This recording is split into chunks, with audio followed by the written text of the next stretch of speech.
partie du groupe Canal+. Mesdames et messieurs, Emilia Kassan.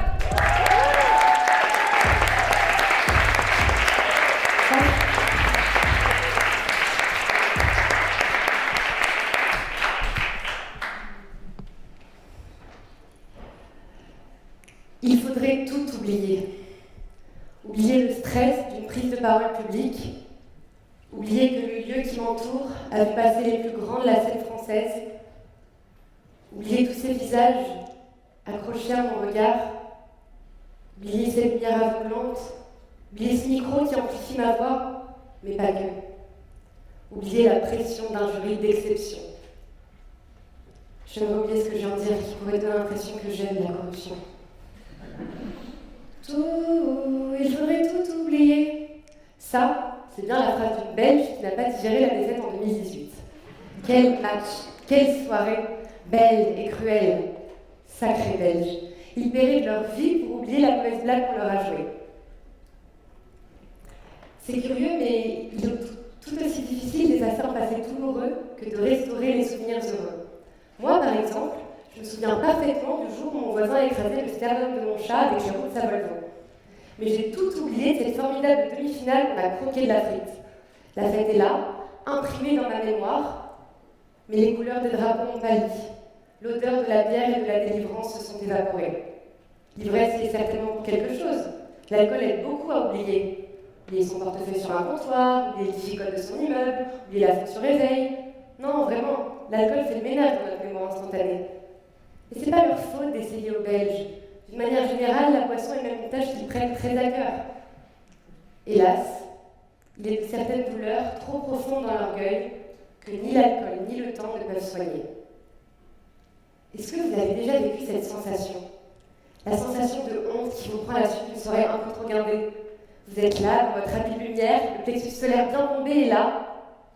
Ce garçon à qui vous rêvez de parler, qui alimente vos scénarios les plus fous. Vous risquez à entamer une discussion, prétextant un oubli de briquet, et là, il rit. Vous repensez à ce fameux dicton et pour vous c'est fait. Le pavillon, le labrador, les vieux dans le garage, le mariage est livré. Vous sortez votre téléphone dans l'espoir qu'il vous y glisse son numéro, et là, dans un reflet, le drame, un bout de salade entre les dents. Il n'y aura pas de suite, pas de labrador en commun, ni même un tout petit nain de jardin. Et il y en a d'autres, des rencontres que j'aimerais oublier. Il faut dire que je ne suis pas très heureuse dans mon premier contact avec les hommes. Pour preuve, la dernière fois qu'on m'a accosté dans le métro, c'était en m'empoignant le fessier. Une main ferme, froide, déterminée, qui m'a semblé clouer là une éternité. Le gentleman s'en est allé, mais sa main, elle est restée. Des minutes, des heures. Une femme normalement constituée à deux mains. Mais ce soir-là, je suis rentrée chez moi avec une de plus. Et c'est pas banal, une main qui pousse au cul.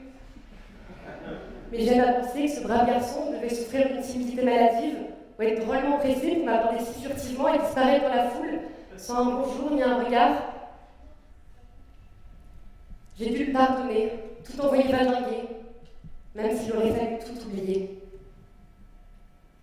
Oublier le superficiel pour se consacrer à l'essentiel. Vivre en oubliant pour ne pas oublier de vivre.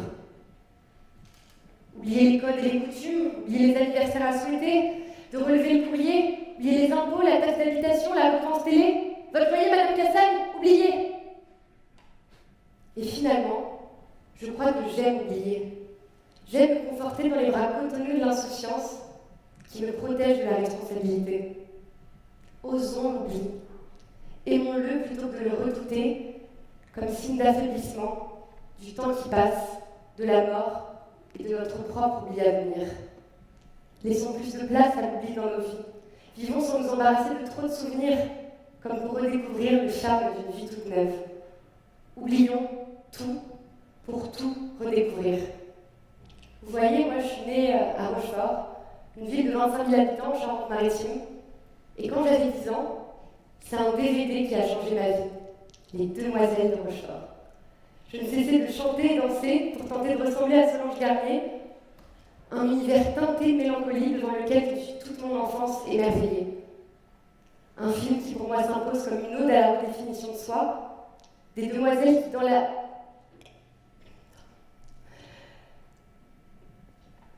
Vous voyez là, j'ai oublié.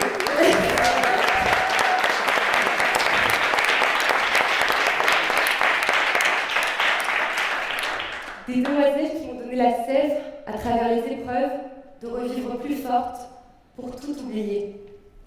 Et je peux vous le dire aujourd'hui, je paierai pour l'oublier, juste pour avoir le plaisir de le découvrir à nouveau.